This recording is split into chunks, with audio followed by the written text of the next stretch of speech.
All right, everybody, welcome to No Highway Option. It's a cinema podcast where we answer the one question that applies to every film. Is it better or worse than Vin Diesel's 2005 seminal masterpiece, The Pacifier?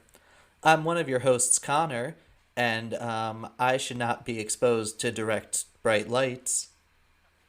And I'm your other host, Luke, and I shouldn't eat after midnight. And we have a guest with us today, one of the hosts of the possibly upcoming We Don't Know from the Top With podcast. Heck yeah. It's Theresa. It's me! Hello, and I'm Hello. the...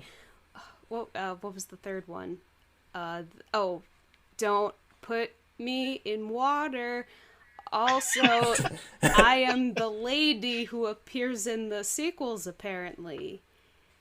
Oh yeah. Yeah. Well, we can talk about Gremlins too at the end, but that leads us into our movie this week, chosen for us by Tom after last week, was Gremlins. Yeah! Directed by Yeah. Joe Dante. Wow. I kind of feel like, fuck you, Tom, in a different way than fuck you, Corey, from last week. This movie is too good for this. Okay, yeah. I was gonna say, I had a great time. Well, I was worried. I Yeah. was like, this is a fantastic thing. Yeah. well, my question is, have any of you guys seen this before? Because I feel like this is one of those movies that a lot of people, like, say growing up with, and it does give off vibes of, like, a thing your brother would have on in the background when you're over at a friend's house kind of deal. Yeah, I never saw this until now because I will get to it later when we do the criteria. But this was part of the club of my mom said it was scary when I was a child, so I didn't experience it until my 20s. I feel like I also would not have been allowed to watch this movie. But, like, This was... Sorry, go ahead. Oh, yeah. This was the opposite for me. This was another Kathy Smith blockbuster rental. Hey! Oh, so your mom wanted to expose you like everything 80s. My son shall be an 80s child 10 years later or 14 years later or whatever. Kinda. My parents were just like, you want to watch a Disney movie? And I was like, yeah. I mean... They were like, kids like Disney movies. Yeah. But what a fascinating movie, too. I went down, like, because there were specific parts of this movie where I'm like, how they did that? I want to know, please. There are a lot of good puppetry and stop motion effects. Oh, and the second that thing appeared on screen, I'm like, oh, Connor's going to be all for this, and I feel like Luke is going to be weirded out by Gizmo's kind old man eyes. Am I wrong? He does have them. No. He's a weird combination of cute and creepy. He is. There are a lot of times I looked at him and I was like, dunk him in green paint and you have like the exact Baby Yoda puppet. Well, Because like his ears. I know, but also my observation, did this movie not start the Furbies craze? I wrote down the same thing. Right? Yeah. 100%. Like, it That's has right, to even have been. with- It was much later, I feel like, because this was the 80s, and Furbies weren't a thing till, like, mid-90s, right? I don't know. But I was They just... were like late 90s because But there was definitely like somebody was cheating off of somebody's test with that. I feel like. 100%. So do we want to start analyzing the film bit by I bit? would love Yeah. nothing more.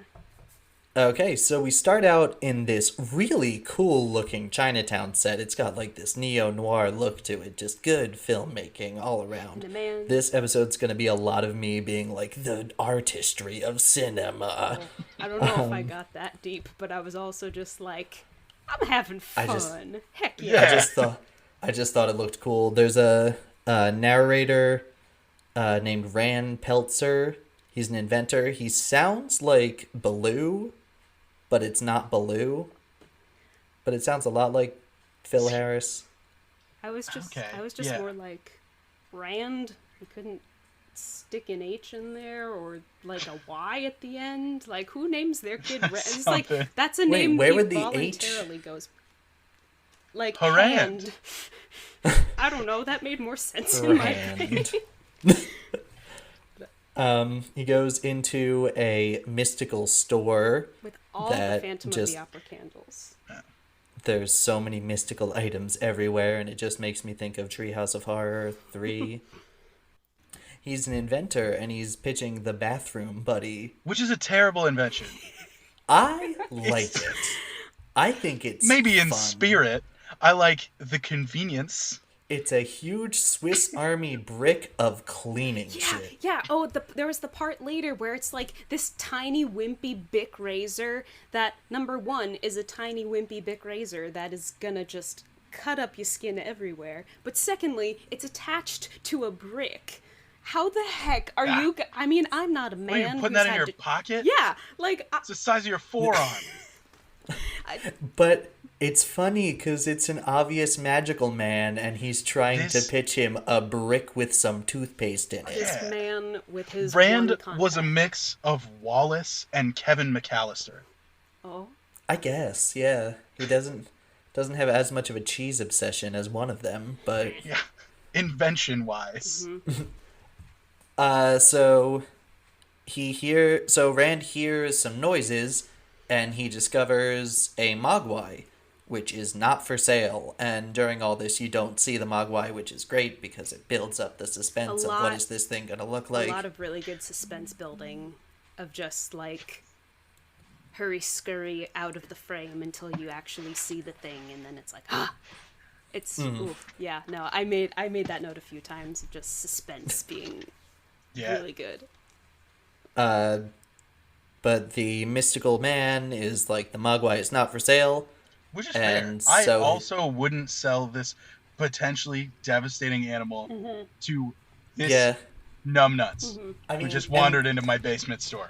And, like, it was just in his store. Like, it wasn't on a shelf. It was just rummaging around. It's like going into some guy's basement and being like, holy shit, can I buy this possum? My kid needs a pet. I want this possum. I mean, I'll give you $200 for it. That's very much the energy he comes in with, like, not for sale? Well, I'm here and I want it. I feel like that was like a line of dialogue. It's like, well, I want it. But his... Yeah, my kid needs a pet, you see. My kid needs a pet. Even though he's got a dog. Yeah. That's a great point. I don't know if I made it one of my notes, but when he brings in Gizmo and he's like, wow, is it a puppy? I'm like, I'm jealous. Billy gets 2 pet and I have none. Aww. Gee, Billy, how come your mom lets you have 2 pets? I mean, to be fair, the dog is not even with him for half the movie because he goes with the dad to the invention convention, which is probably where Maurice was going in Beauty and the Beast. When we get to that, there's so much stuff in the background of that I love. So many things are happening. Okay, but back to the beginning. Where do we weigh in on the Christmas movie debate? It is a Christmas movie. It's set at Christmas. See, I agree. I mean, yeah. I don't know if I'd watch it around Christmas time, but I would. It's a movie that takes place at Christmas. That makes it a Christmas movie. That makes Die Hard a Christmas movie. That makes Iron Man 3 a Christmas movie. I don't know why it's a debate. I haven't seen... Depends on who you talk to. I haven't seen Die Hard, but I know of this debate well. So I'm like, I don't know. It takes place at Christmas. Yeah. Die Hard is definitely a Christmas movie. I stand by it. Isn't Prisoner of Azkaban have a lot of Christmas stuff in it? And also, by the time this airs, I will be firmly in phase 1 of Christmas. Oh my god. Really? Luke, no. So this is fitting. No. This will be out on the 23rd of June. Oh yeah, we'll be there. It's the summertime. Do not do. You can't it's just have phase Christmas 1 that close to my birthday. No. So it's only phase 1. So the kid ends up selling the Mogwai to Rand and tells him the 3 rules that everyone has to follow. Don't expose it to bright light. You cannot get it wet, no water on it no matter what, and you cannot feed it after midnight. So then how do you bathe a Mogwai? Or does it just sit there and is constantly stinky? Maybe it's like a cat. Or, like, don't chinchillas bathe in dirt? Dust baths. That's true. Dust. But, like, I still feel like that should have been gross. covered in those 3 rules. If it starts to smell, you do this. I mean, I think it's just, like, it's magic.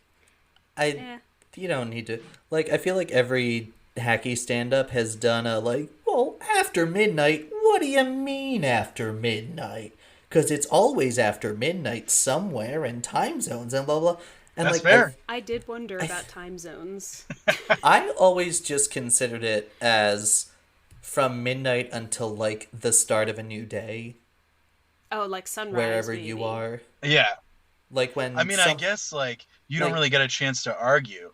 Like when people either it counts or it doesn't count. Like when either people it starts shooting the fur balls. Like when people who are asleep at midnight and then they wake up to have breakfast. So like that's what I always assumed. Yeah, I'll take that. That works. We'll let it slide. No, it makes sense. It does. I didn't mean to phrase that so flippantly, but it's like, no, that makes sense. Let's see. Then we introduce our town and our town and a bank where our main character Billy works at. That's Rand's son. He's an aspiring tree cartoonist. Farm where a cop is trying to steal Christmas trees for free from a kid in the most from a kid who dresses costume, in a tree suit, to deliver trees. So inconvenient. Like, how can he do his job effectively? He can't. That's the answer. He's a child and he can't. Billy's an aspiring cartoonist, I think, which doesn't really come back into play ever. Comes up for a hot second. I think it's bigger in the sequel. Oh. If I remember correctly, he might be working like at a newspaper or something. Oh, good for him. I know because the whole sequel movie is like ship in a bottle. It's in one building. Oh. It's where he works. I just forget what exactly he's doing. Okay. I think it's a TV station. But anyway, we get introduced to his neighbor, Mr. Futter. Mr. Futter hates foreign cars. He hates foreign everything. Yeah, he's incredibly xenophobic, but at first you're just like, oh, he's just like, a GMC American man. He doesn't like the cars. And then you're like, oh no, it's everything. But bugs are heckin' cute cars, though. Even as a child, I was like, heck yeah. Yeah. Don't they not make them anymore? I don't know. I think I read that somewhere. It's maybe, I don't know. Well, I know they weren't very energy efficient, and I know I have a friend who is very into his vintage Volkswagen, but that car has had a lot of trouble with the upkeeping of it. So there's a whole society of people just like, we know how to fix Volkswagens, and it's like, oh, sweet, cool. It's one of those like special niche things. I mean, out of all the cars that exist, the bug is definitely the cutest. Maybe that was caught on by Herbie the Love Bug. Maybe not. Who's to say? There's a whole series of talking about how cute the bug is. Darn tootin'. All 5 of them. But only one that matters. No one ever believes me when I tell them that there are 5 Herbie movies. Anyway. Sounds like so many. Tangents. It is.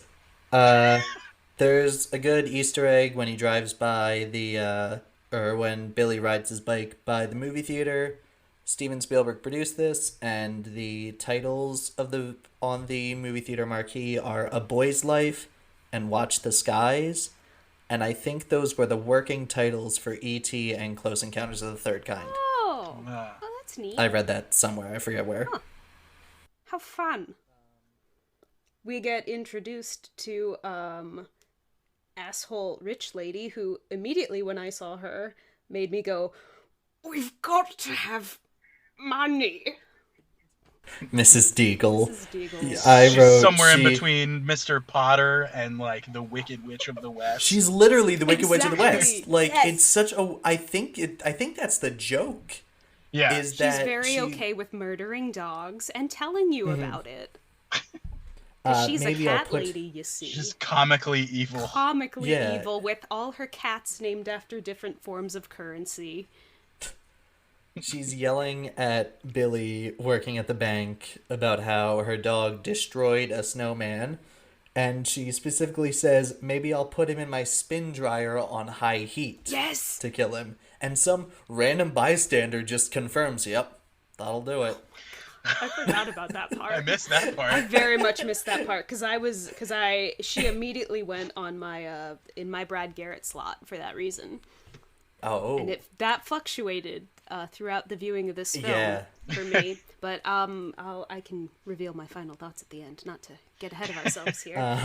I know the formula. We also meet the junior vice president, Gerald, played by Judge Reinhold, who just loves supernatural Christmas movies. The freaking polar opposite. Like, he's also supposed to be your villain, but the movie wants me to take him seriously. The guy from the Beverly Hills Cop, dude. And he's in the bar trying to show off to girls. And then he's never the biggest seen goober. He's just in the beginning. He literally is never... Because I'm like, oh yeah, what about that guy? And I was also thrown off by... He said he was 23, and I'm like, oh my God. Oh, it didn't look... I don't know. I'm in that phase of my 20s where it's like... I don't know. When you see, like, people in old movies who you know are older than you in real life, but then they're like, this is my age right now. It's like, oh, that's weird. Yeah. What do I do? You can't be 23. You're supposed to be breaking up Tim Allen's marriage in The Santa Claus. Exactly. Wait, that's why he looked familiar and I couldn't figure out what from. Okay, thank you. Neil. Immediately, before he was on screen, it was like, and Judge Reinhold in it. I was like, oh, that stupid name. I know that stupid name. Yeah, no, there's another person I was impressed with myself there's two people that I almost immediately recognized, and I was like, oh, those are fun things that I know that... Well, wait, can I interject this? I want to interject this. From the get-go... You're not interjecting if you're the one talking. This movie gave me, especially in the beginning, very hard, like, Little Shop vibes. I feel that. But then, later, guy who hates foreign cars, his wife... When they get bulldozed by the thing, his wife is the original Audrey from the black and white Little Shop. Oh, really? Yeah. That's cool. That's why she looked familiar. Her voice is super distinct. And that's a very Joe Dante thing to do. Yeah, no, I was like, I was proud of picking that up. Also, the mom is the mom from Footloose. Not as fun, but I was still like, oh, okay, hello. I thought she looked like Brian Donaghy in a wig. Okay. We also meet Kate, played by Phoebe Katz, whatever. And we go home to Billy's house to see just all of his dad's inventions that are definitely going to be used in the climax. Yep. Like the Kevin McAllister portion of his personality. There's an egg cracking machine that I think if it was a little less powerful would be great. You just gotta mess with the sensitivity. You got a huge light dimming remote, which I found hysterical for some reason. They're all like almost there. Yeah. And then there was the phone that's just a phone connected to the phone. Yeah. I was confused. So walkie-talkie connected to a landline. Or something like that. And then you have all these technological advancements, but also just wall swords. You know. Yeah, there are just two swords on the wall. I mean, that's the secret tool we'll use later. So then we finally get introduced to Gizmo the Mogwai. With perfect pitch. Yeah, little singing boy who... Voiced by a 13-year-old girl and also Howie Mandel. Yes, Howie Mandel. The singing was a 13-year-old girl from a random synagogue, apparently. Oh, I didn't know that part. I think that's what I read. I'd have to find it. I believe it, but I just figured it was all Howie. I mean, he has the range. And a beautiful soprano. They got the weird synthy score to, like, make it seem upbeat but a little bit creepy. Love that. Oh, This is another example of, like Close Encounters of Third Kind, Spielberg with, like, the 6 or 7 notes that are so famous because they were so perfect. And it threw out. Then Pete delivers a Christmas tree dressed as a Christmas tree, which is still very funny. And he meets Gizmo. He's weirdly obsessed with Can He Blink? Yeah. Like, that was an extended thing of, like, look at me. Can you blink? I'm blinking. Can you blink? And it's like, dude, he's been blinking the whole time. It's like, yes, we were able to get this puppet and animatronic to blink. Be impressed. That's probably part of it. I was impressed, make no mistake. And eventually, Pete accidentally spills water on Gizmo, and Gizmo makes some Things babies. start happening. Oh. And Pete is completely unfazed. Yeah, he's Pete just like, oh, walks this to is the other weird. corner of the room and fucks off. Yeah. He's like, oh, that thing's multiplying. He was so interested, and then he's From like, its ooh, comics. back. Yeah. And it's great how, like, everything's just kind of a straight-on shot, and the second the first little ball pops out, everything goes Dutch angle.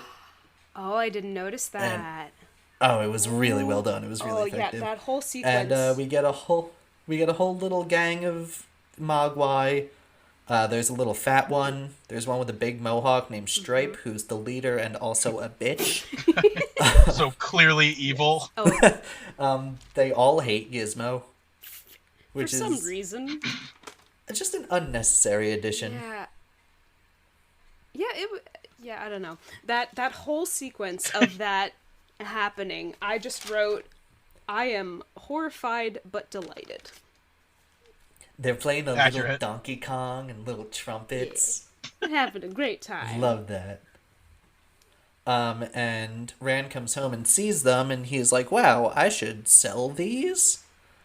And I thought that was where the movie was going, so I wrote, once again, capitalism is the real villain here. When isn't it? We find out in the middle of the night that Barney has been hung up in Christmas lights. Barney's the dog. Barney the dog, yes. Oh no, who could have done that? It was definitely rich asshole lady, because she has verbalized that she wants to kill him. So she's like, I'm just gonna threaten him. It couldn't have been They're Stripe. so sure, no. too. Like, oh, you left the door open and that old lady got into our house.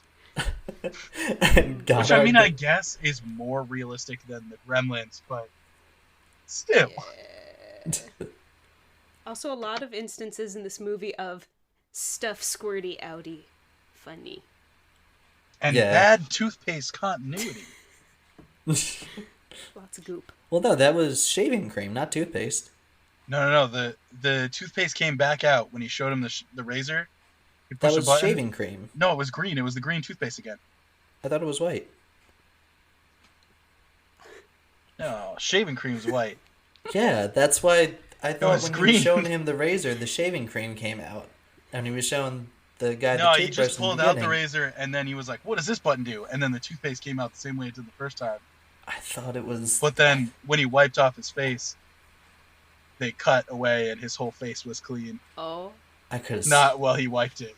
I could have sworn it was white, and it was the shaving cream. I Add in remember that later. happening, but I don't remember that specifically. Yeah, Teresa, weigh in.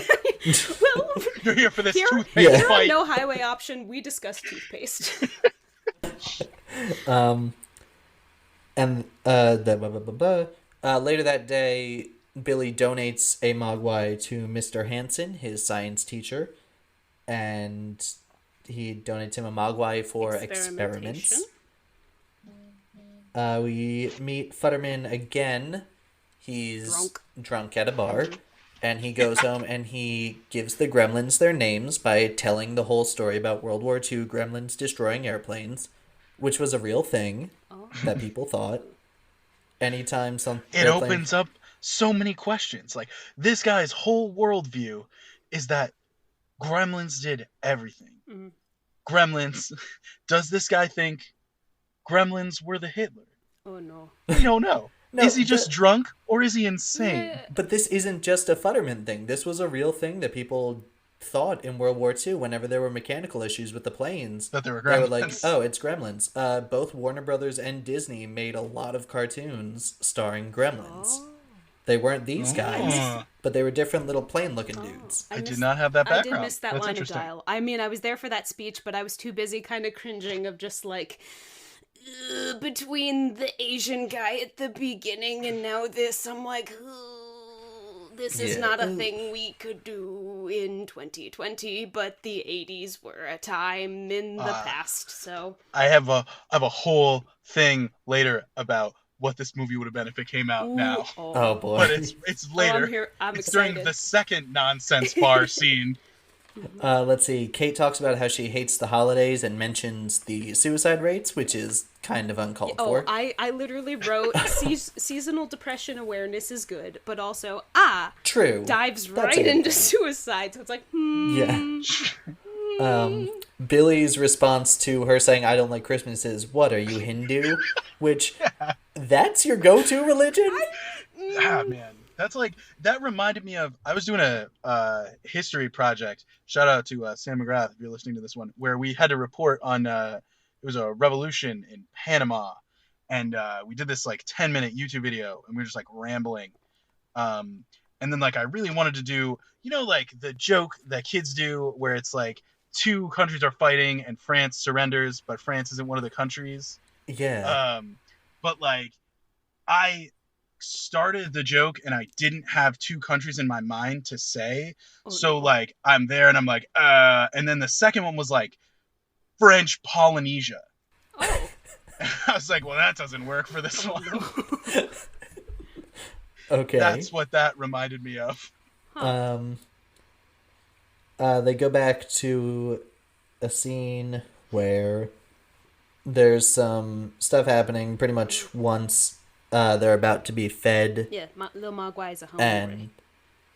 it's cool that Joe Dante uses a bunch of old movie clips to convey the tone of the upcoming scene. There's like the pod people emerging and someone screaming, you fools, you're in dangers, right as they're about to feed him after midnight.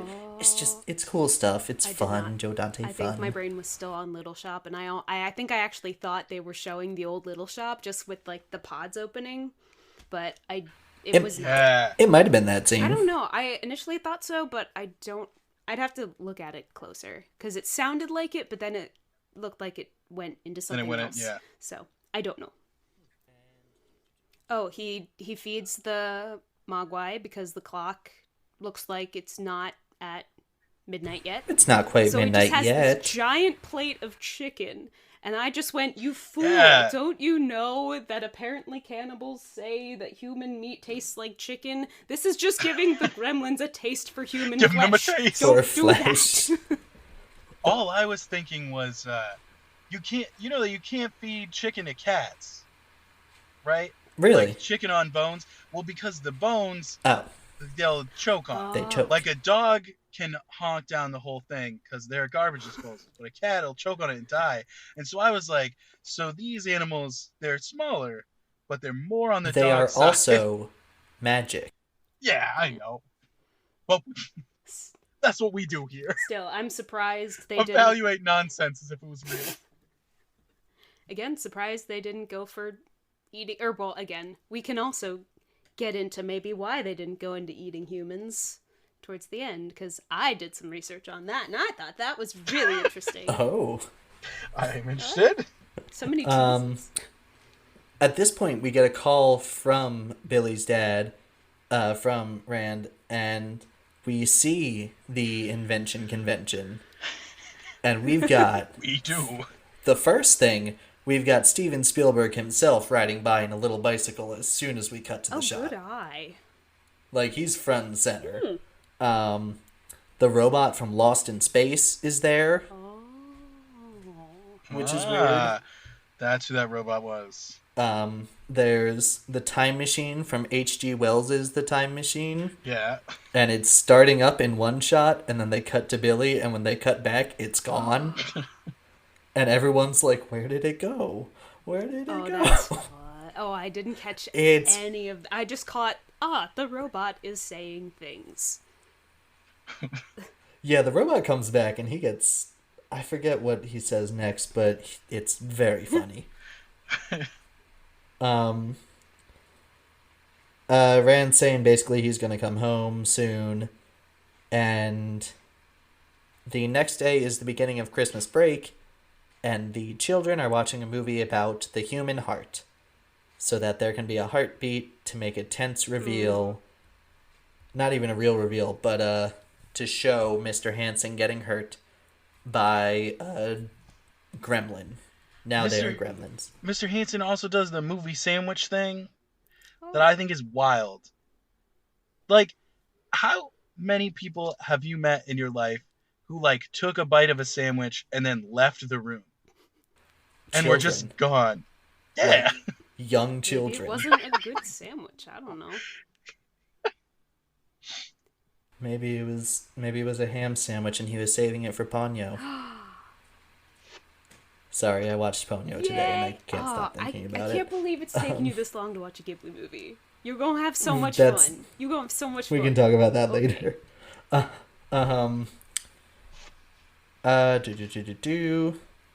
My next note is just this rules. This is great. Oh yeah. There's an obvious stop motion hand on the Yum Yum Gremlin, like grabbing some stuff. It's got like a weird frame rate going on. After the teacher knows that the gremlin is there and all the kids peace out and he does the whole thing about how like, get me a good present. Then he's alone with the gremlin and he starts walking at him with a Snickers, which all I could think about was like that Dane Cook bit where he's like working with a guy and the guy comes back and he kills everybody, but then he'll be like, oh, thanks for the Snickers, man. And he'll remember me. Oh. I don't remember hearing this. I vaguely heard that. Also, this is the second episode in a row where Dane Cook has come up. Third in general, A popular man. I guess. Also, it should be noted that the gremlins who have been fed after midnight have entered a weird pupil stage. They're in these big old honking shells that they bust out of, and there's fun gobos inside. We got all the dry ice and fun lighting, and lots of red and green lighting. So it's like, appropriate. And now they're green monsters with sharp teeth and big claws and a penchant for chaos. The mom, Billy's mom, discovers them and discovers that they've all hatched, and they start terrorizing her in her house. This whole scene, I just went, yeah. So I was like, heck, I'm so glad. Sorry. She calls Billy, and the Gremlins do another Steven Spielberg reference where they go up and cut the phone line, and one just goes, phone home, caca. Oh. And it leads into Do You Hear What I Hear playing on a record, which is a great song for like a funny and creepy aura during a Christmas scene. That was so effective. I was like, oh, the record. Oh, this whole scene. And I'm so glad. Apparently in the original movie, they were planning to kill the mom, and her head was gonna like roll down the stairs for Billy to find. I am so glad they didn't do that, and they gave this woman some agency. And this movie does not pass the Bechdel test with its two female. I know, it's not that important, but it's there's kind of another female character. Kinda, sorta. Later, we'll get to that. And then the mom goes into scene for just remember this was rated PG. Yes. This, along with Indiana Jones and the Temple of Doom, were two of the movies to instill a PG-13 rating. It was kind of because of it. Because they were a little too intense for young kids, but they weren't adult enough to be considered R-rated. Yeah. So in the kitchen, there's my note is just blended gremlin, because she shoves a gremlin in a blender and it just splatters green blood everywhere.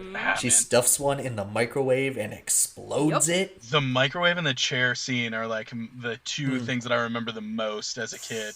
She stabs one. She does. Like just with a kitchen knife. Yeah. And every time it cuts to a wide shot, you see that thing is still struggling. Yeah. It's dying slowly and painfully.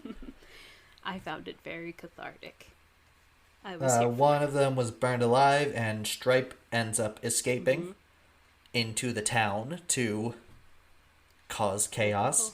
I thought it was interesting, actually. I meant to bring this up earlier. The reason Mogwai hate bright light, it's probably just a way to hide the puppeteers. Oh, good call. That's fair. I also noticed I mean, I'm sure there's some nitpicky people who would watch this movie and be like, it's bright enough in there for them to be annoyed. But I feel like I kind of had it in the back of my head. And I do feel like the way a lot of the movie is shot, it's like, oh yeah, that's still pretty dimly lit. But that's a really good point, Connor. Yeah, I didn't even think about that. We end up cutting back again to Rand. We see the Lost in Space robot wearing a hat. Selling oil to someone. Yeah. It was weird, but it was funny. He was wearing a little hat. That robot doesn't wear a hat. And then we watch Stripe go to the YMCA and jump in the pool. Mm-hmm.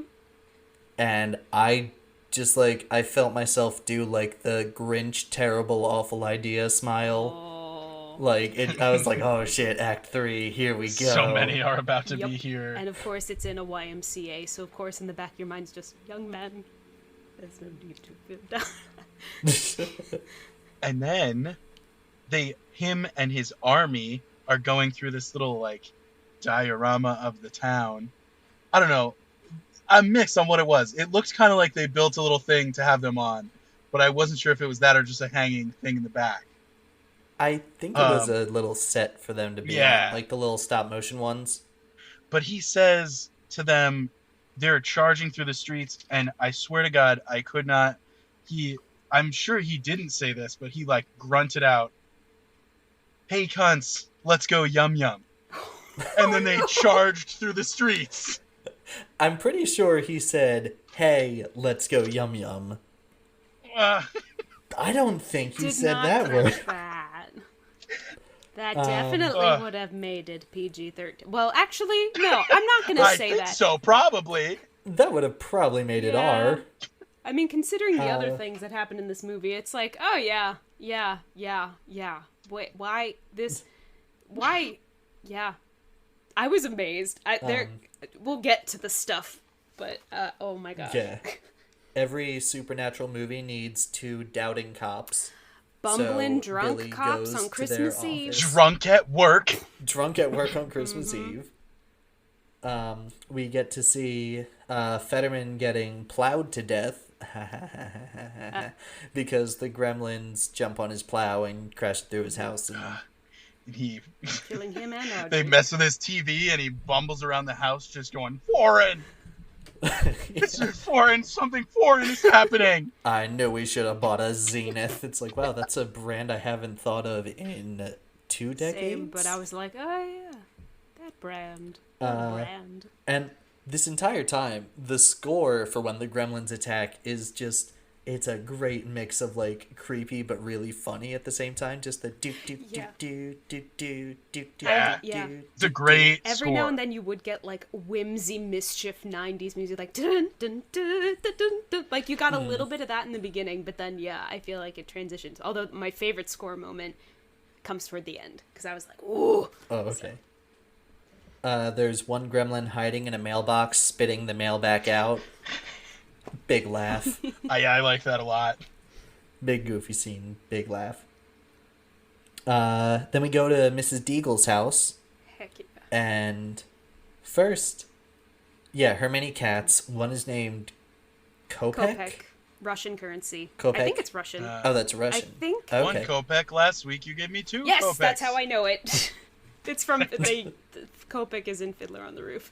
So Kopek, whatever the second one was, he's a very bad kitty. What was it?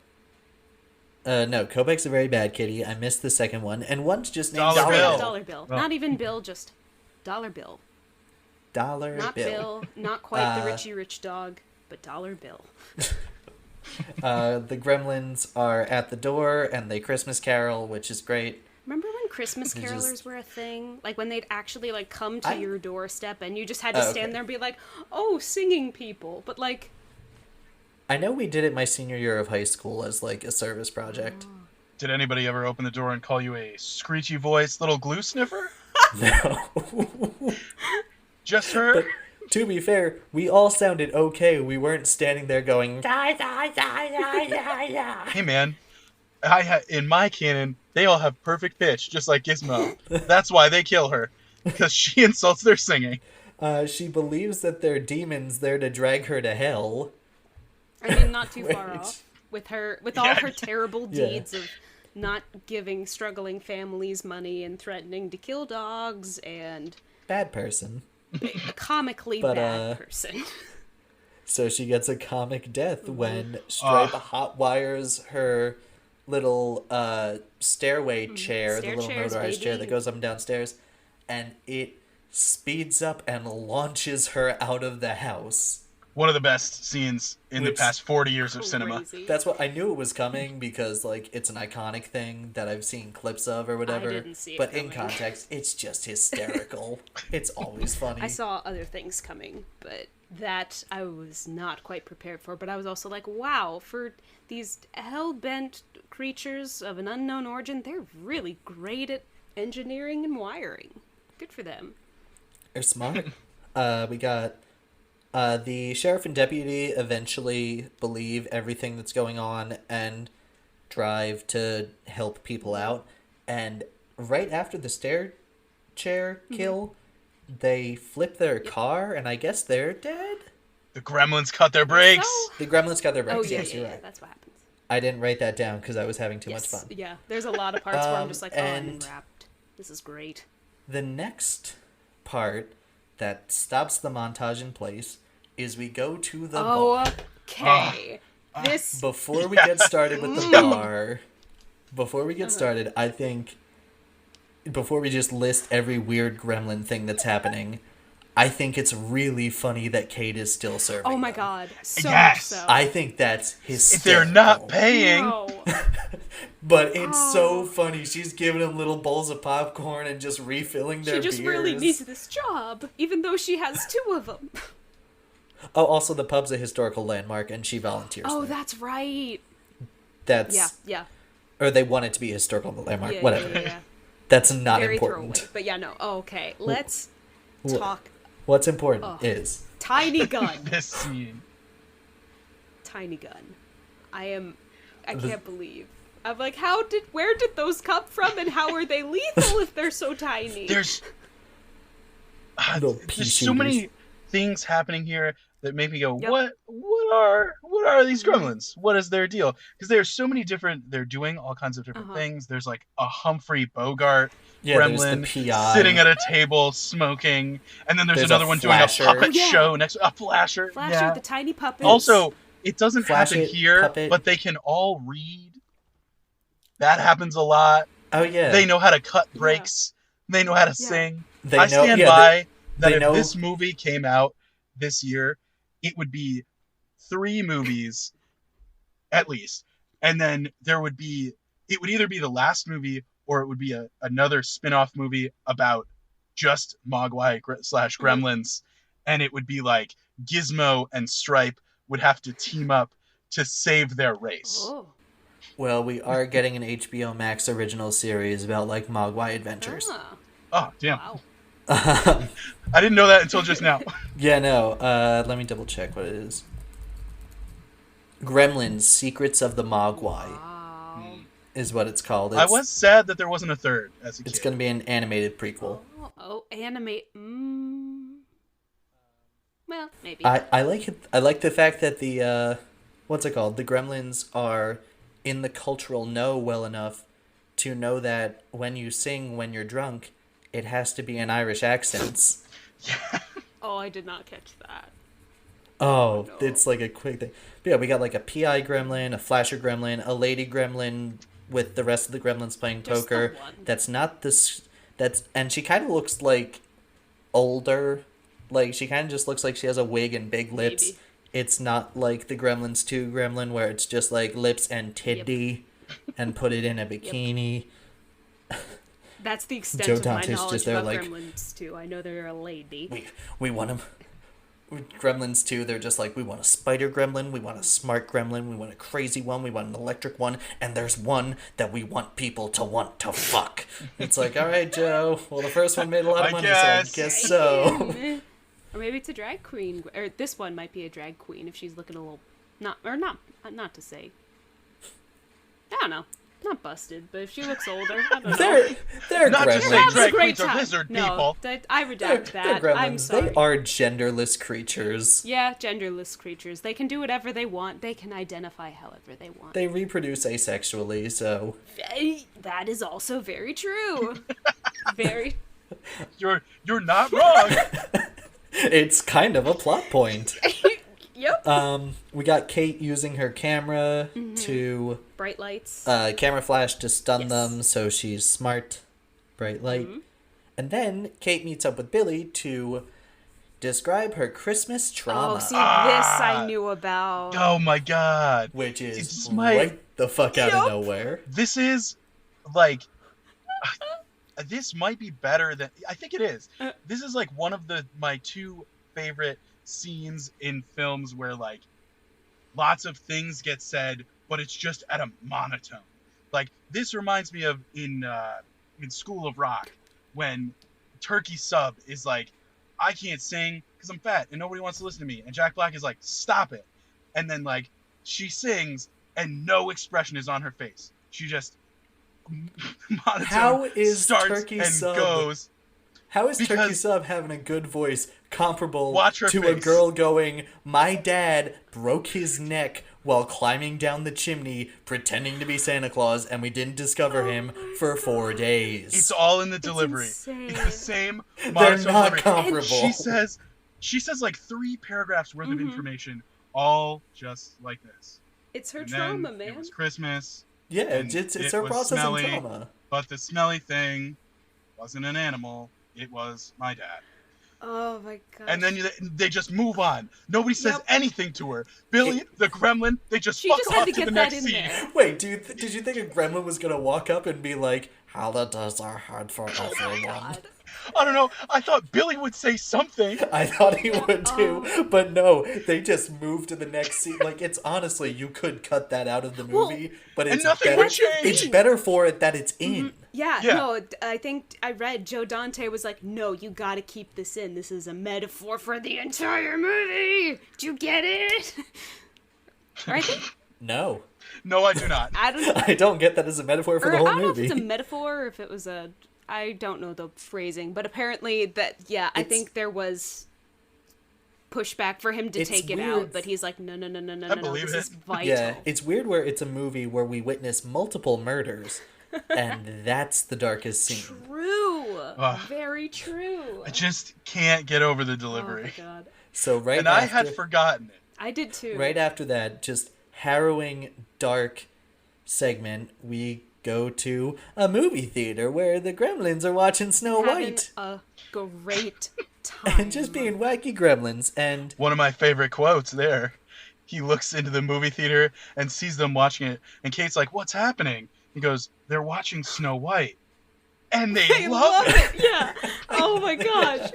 It's so, and again, presuming. it's ridiculous. They know all the words to Hi Ho. Yeah, that gave me trauma. Oh yeah, no, I was like, oh no, it's gonna. But it makes sense that they be watching Snow White because the whole Disney Vault re-releasing every 10 years thing. Oh, that was gonna be before my home next video question. happened. Right. Cool. Yeah, before home video, they would re-release the Disney movies every 10 years to, like, make money and be like, now your children can see the movie you saw as a child. And then when home video was the thing, they were like, that's dumb now. Oh, also, I meant to say, before we go into the movie theater, they have this. Again, it's after this very traumatic monologue, but it's also like. It's just them walking the quiet streets, and it's like. I don't know if it's in minor or not, but it's Silent Night that's playing. Ah, it's the definitive Silent No. Night. Yeah, the Silent Night's Yeah, great. no, but I heard that. I was like, oh, I initially thought it was in minor, but I couldn't tell if it was. But I was like, oh, I was into that moment. That was a good moment. Anyway, back to the movie theater. Things be happening. The movie theater, Kate and Billy go down to the boiler room Blow it and turn on the gas. And inglorious bastards, all of them. Pretty much. And the Gremlins are all singing hi ho and adore Snow White, having a great time. which Disney would never approve of this nowadays. Really? If someone from Warner Brothers was like, hey, in Wonder Woman 1984, we want to show people watching the Black Cauldron. We want to show our villains loving your thing, and then we kill them all while your thing distracts them. Is that okay? Good point. And Yeah, it probably wouldn't. Bob Chapek would be like, no. Yeah. Leave him. Unless Mr. Iger says yes. And even the copyright, or to a degree, I'm just like, oh wow, that's a lot. I think part of it might have been because this is an Amblin movie and it's Steven Spielberg. Oh, okay. And like they just worked together with Roger Rabbit, or they might have been in the process of it. This is before Roger Rabbit. Yeah, whatever. sure. But like Spielberg can do anything. The theater explodes, but Stripe gets out. Mm-hmm. And my one question about the eating after midnight thing is, how far does it go? Good point. Because at one point, Stripe's in a candy store. Yeah. And they're like, it's getting close to sunrise. Right. Would he double mutate? Would he become even more grotesque? Maybe it's... like, I don't know. That's a good question. He didn't get the chance. Yeah, I was like, how far does it go? But they are trying to corner Stripe in the mall by turning on the lights. And at one point, Stripe's on a skateboard. Mm-hmm. Hell yeah, that's a good effect. That's a good little robot And then puppet. Gizmo is in a car just like zipping around, Gizmo's like rolling around in a little Barbie and it's car. like he says like he's like going towards the shade or the window to open whatever, but he is driving that car for like a solid like 6 minutes with nothing happening. Like it's not even a chase. Yeah. He's just like wow, like swerving and crashing into things and just zooms in. Also, what kind of store is this? Because this store not only sells... It's a mall. It is a mall. I think it's a department mall? store. I think Or it's a like a department Sears. Oh, okay. Because I don't know why I thought it was like a specifically toy or candy store that also had like sharp blades in it. Yeah. And a fountain. And a fountain. I was confused at first too because it has the big candy light up in the front. Mm. But yeah, that makes... I think that's why I assumed it was a mall. We got another Spielberg Easter egg with an E.T. plush that Gizmo knocks over. Also, he's in between Sylvester and Bugs Bunny because Joe Dante loves Looney Tunes, which we'll get to in a bit. And then Billy tries to kill... Stripes tries to kill Billy by throwing saw blades at him, and he has a crossbow. A tiny crossbow. Okay, again, with the tiny guns and the tiny crossbows, how are these inflicting this much damage to full-size humans? I mean, they're still sharp. I know, but like it's like a toothpick. The shock of it, I don't know. Yeah, it hit him pretty hard. Yes. Well, and then at one point, Billy's like bleeding from the head. That must have been from him falling and not the tiny I think arrows. so, yeah. But he's still like, I've been hit with a tiny arrow. It's like, I mean, okay, sure. But it's also like, how? Maybe if they're shooting the other gremlins, maybe. But just like, full human man, teenager. At one point, we get a little bit of Stripe's inner monologue when he shouts out, "Glub glub, water, gun." Oh yeah, that happened. Relatable content. Like, it's just all he says. Throughout this whole thing, we get some stuff with Rockin' Ricky, a radio guy who's like kind of local but kind of not. They kind of set up a sequel with him because he's like, you hear the gremlins attack him the first time. On the air. You hear this, and then right before the climax, you hear him like, "Oh, well, I'm alive. Like, everything's great, but the Marines are here. We're gonna try to hose these things out." Oh my gosh. I didn't hear the hose part. I think that's what they said, and I was like, "Ooh, I missed that." Okay, Yeah. that's fun." Wow. And then before Stripe can get to the fountain, the window opens. He gets direct sunlight on him, and he turns into a grotesque skeleton. Two of them. There's because initially the first one is like him with like just the white eyes, and I'm like, okay, that's probably the part that would freak me out as a kid. But no, they come back with not only a jump scare, but a bubbly, terrifying skeleton, and I'm like, okay, yep, that's the nightmare. Like fuel. Completely melted skin. And it just melts into a puddle. Again, very awesome effect. It's a right great into final soup. scare. Oh yeah, that's probably what would scare me as a kid. in the grand scheme. Then everyone goes back home. It's great until Mr. Asian Man comes back to take Gizmo away because you did with Mogwai what your society has done with all nature's gifts. Yeah, it got really heavy for like 1 second. Yeah. I just heard them say society, and I was like, we do live in one. Yep. That's a... One of Rand's inventions, the smokeless ashtray, is kind of a success, even though it's really smoky. It's just a weird little bit. Yeah, I was confused by that. It ends with Rand's narration. First of all, him being like, that's my story. And it's like, this was never your story. Yeah, that... You weren't here for any of it. You were stuck at the inventing convention, my dude. He does a thing where it's like, if your dishwasher broke, you might have a gremlin in your house. Yeah, the moral of the story is all mechanical issues are Gremlin. I've been Rand. Good night. Hope you liked the film. Wow, yeah. And that's Gremlins. Oh. What a... Directed by Joseph Dante. What a guy. Oh my goodness. Yeah. A masterpiece. So fun. Fantastic. Should we go to the criteria? Yeah. What do we think of the soundtrack? I think we've said it a lot of times already. It's cool. It's fun. There's no Smash Mouth. Iconic. There's no Smash Mouth, but this is better executed. And still a good time. Where does the main actor land in the dieselometer? Who did you consider the main actor? That was going to be my question. Because, Luke, what's your smile about? Did you put who I think you put? Well, I think you're a dieselometer. It depends on who your main character is. My main character is Gizmo. Me too. I put Howard So Guardians won. I said, I put Groot, not Baby Groot. Yeah. Plus, all right. When you look at Billy as our hero, quote, protagonist, he's very bland. Like, he's kind of just a piece of bread. He's very generic, very Bella in Twilight, kind of. But I hate to make that analogy. But yeah, no, I think that was another thing I read of how, I don't know if there was a draft or whatever, but I think Gizmo and Stripe were supposed to be the same gremlin.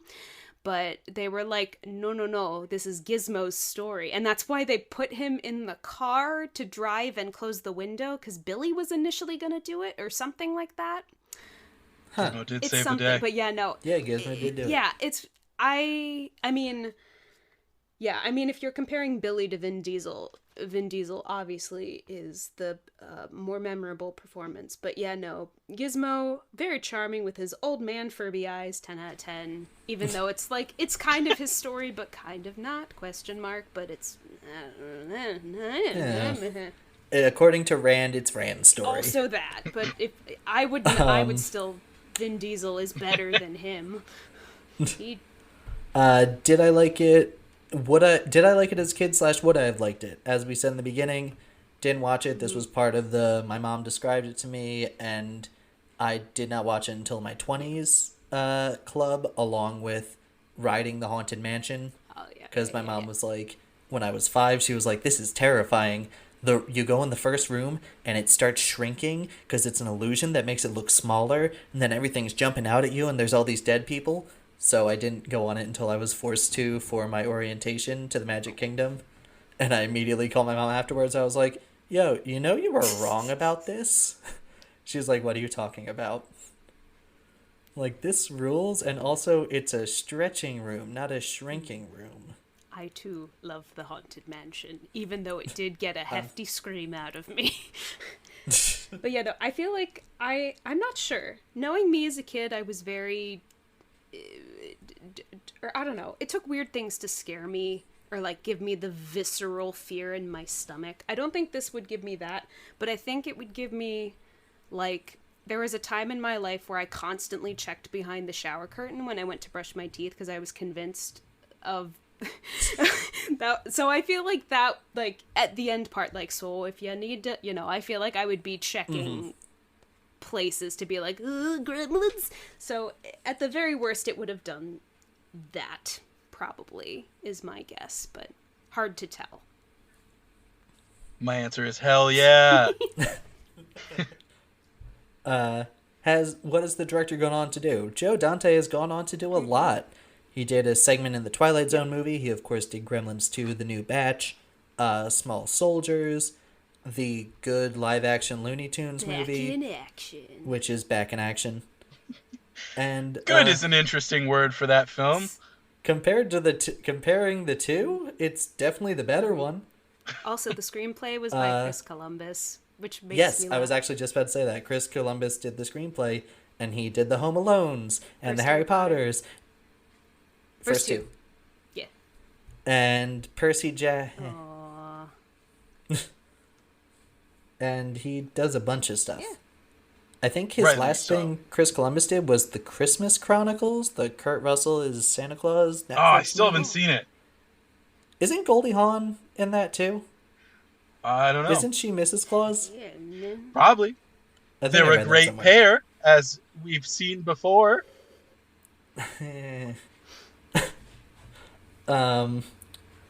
Is anything as memorable as the Peter Panda dance? Tons. I put the bar scene. I had the stair scene was mine. Stair scene too. That works. The bar scene, the Santa monologue, the bit in the movie theater. There's so many. Yeah. Lots. Who's the Brad Garrett insane side character of the film? I put Mr. Futter. Yeah, that's fair. I stuck with my guns on Rich Lady. I fluctuated initially with the kid in the Christmas tree because I thought he would be more rowdy-dow, but he wasn't. And then I thought it might be the bumbling cops, but then they died. So, Money Lady for me. I had a three-way tie with Rand, the robot, and the neighbor who hates foreigners. The robot's not even from this franchise. But here he is. He shows up. He sells oil on the phone. He's got a funny little little hat. He gets consideration. And last but not least, is there anything as batshit insane as the Sound of Music subplot in The Pacifier, which, in case you don't remember, there's one scene in which it's introduced that the one boy has an armband and has bleached his hair, so they think he's a Nazi. Turns out he's just playing Rolf in a community theater production of The Sound of Music. With, like, a 30-year-old Liesel. Yeah, I noticed that too when I watched it. But also Brad Garrett comes out as a nun at the end, and no one told me about that, and that was my favorite part. Yeah. Is there anything? I just put the whole damn movie's nuts. Probably the Santa monologue, if you're going by, like, dark thing that's immediately forgotten about. I put, like, the same stuff as Peter Panda level of memorable, like, Barcy and all that. Like, there's a lot. I said the weirdo convention that Rand is at. That is, yeah. Wow. And last but not least, our rating. Luke, what'd you rate this? Oh man, this is a hard one. This I would place it dead even with The Pacifier. Wow. Yeah. All right. That's high praise. I feel like. Yeah. Is that? Because this is definitely the best movie we've watched. It is for this podcast. Is this the highest ranking you guys have encountered so far? Mm-hmm. Yeah. And as far as rating, it's 3 broken stair climbers and a plate of chicken after me.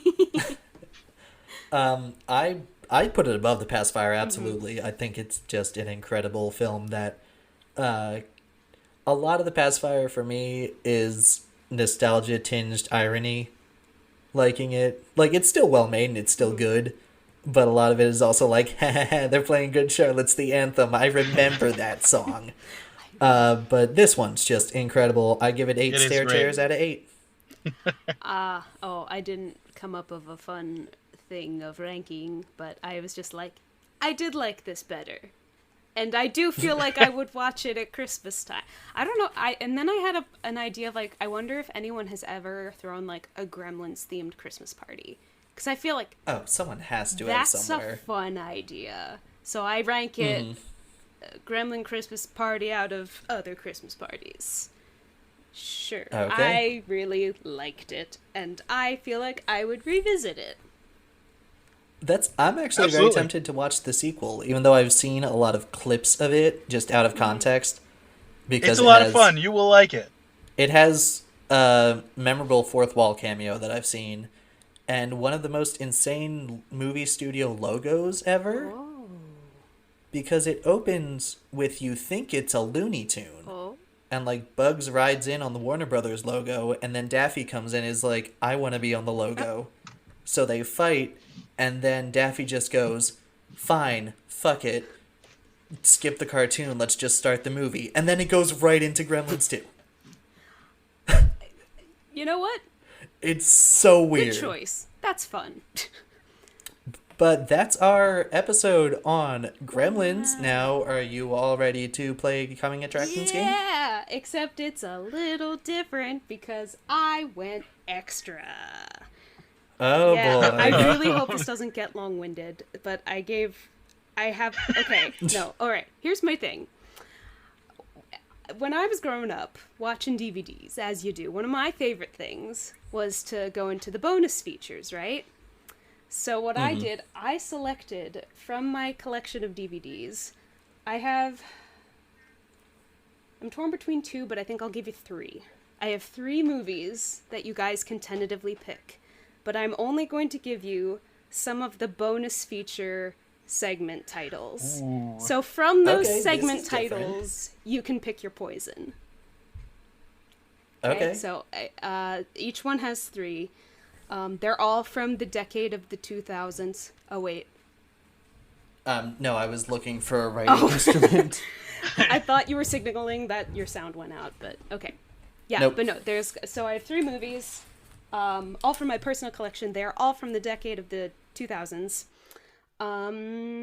Yeah, so, and some, I will provide context as needed. Some of them are pretty self-explanatory. So, gentlemen, are you ready? Sure. Your first option, the 3 bonus features. The titles are The Sweet Arts, Creating the Cakes. Side note, these cakes appear from what I remember, probably like 3 minutes of the movie runtime. They are barely in here, but they really wanted you to care about these cakes. So Sweet Arts, The Clever Clapper, which is the lead actress talking about how sometimes their DP would glue things to the clapboard for takes, and she thought that was funny. And then the third one is called Ready, Set, Soak, Shoot, which is them talking about how they had to shoot a scene in one take because water was involved. So that is your first option. That's option number 1. Okay. Option number 2, these are pretty self-explanatory. And not only, they were so confident in these bonus features, these are on the box. That shows how much they wanted you to care about these riveting topics. So this one is filming in Winnipeg, Canada, the folk art of scrapbooking, and my personal favorite, Pudding's Delicious Roll. There is a whole bonus feature about pudding. Yep. So that is option number 2. Option number 3, a tour you can't refuse, which is, these are the sets. Isn't that neat? Get Your Groove On, which is the characters from the movie teaching you different dances. And Gigi the Whale. No context needed. So those are your 3 options. Which ones sound enticing? Is movie number 1 the Reese Witherspoon New in Town movie that you talk about often? It is not. Is that at least one of the 3? I'm not gonna say. So it is. Connor, it ruins the game. Yeah, no, I don't. I can't. I'm torn between Winnipeg and the whale one. Where are you at, Connor? I'm thinking the whale one. Ooh, is the whale one Evan Almighty? It is not. Okay. Yeah, I think the whale one. The whale one. All right, let's do it. Let's do the whale Alrighty. one. Did you guys want to know, or do you guys want to know the titles of the other ones to consider for a future podcast, or would you like to be in the dark and let the viewers figure it out?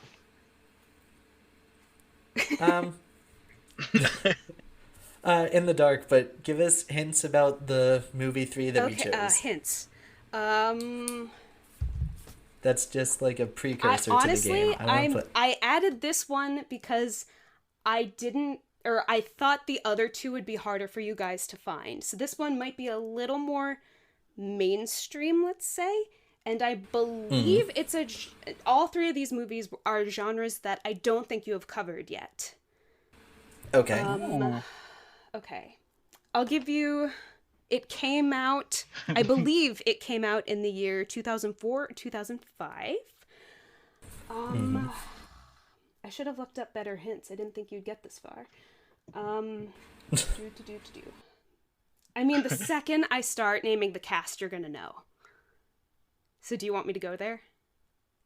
If you want. Hold on. Let me...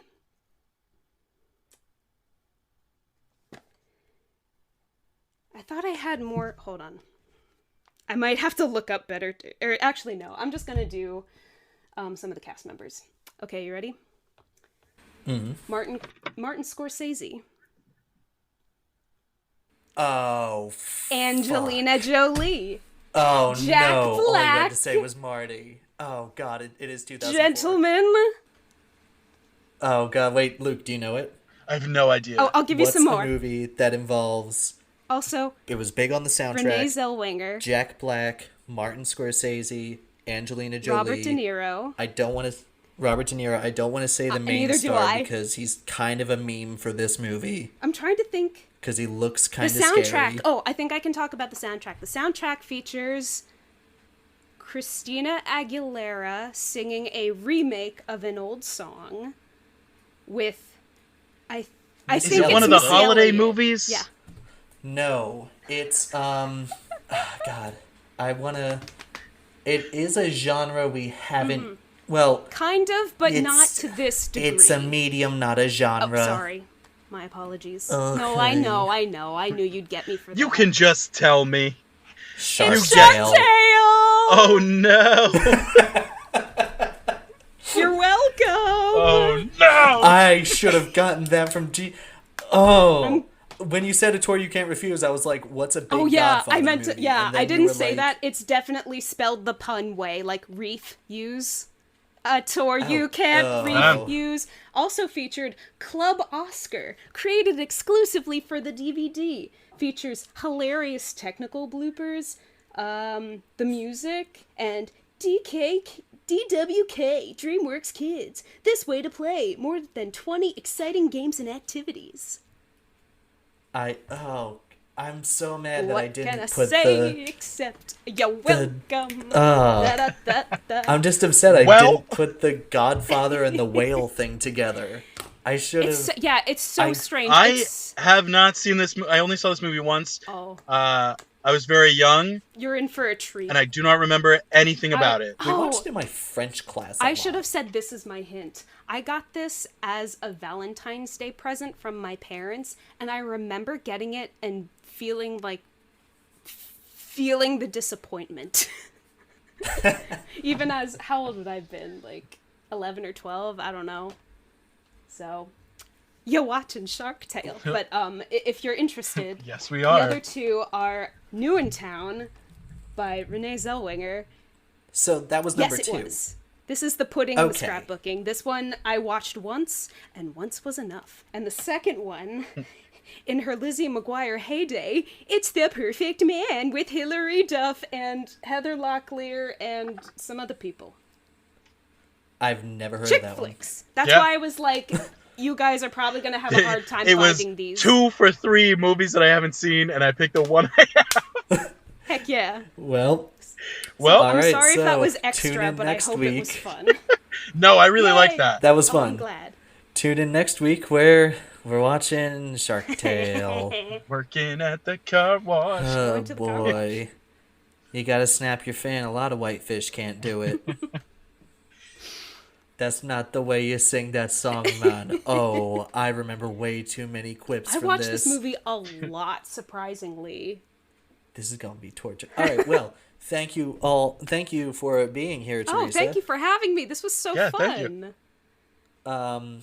If you want to hear more of Theresa and somebody you know podcasting, there might be a theater-related podcast coming in the future.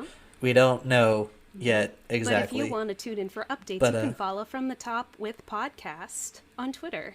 And all updates will slowly but surely be revealed eventually. We'll see. Also, make sure you're following us on Twitter at No Highway Pod or like us on Facebook at No Highway Pod. Plug them. Or socials. email us your feedback, nohighwaypod@gmail.com. Maybe we'll have some YouTube content out by the time you're listening to this one. Oh, maybe. I don't know. We got a month. Intriguing. We got time. All right. Yeah. Well, anyway, for No Highway Option, I've been Connor. And I've been Luke. And everything that And we've this said has in this... been Oh yeah, Theresa. me too. Oh, yeah. I thought when we said thank you, It works. episode 7, we're still figuring this out. I've been Connor, and as always, everything we have expressed here are our opinions. And if you don't like it, too bad, because it's our way. No highway No highway option. Yeah.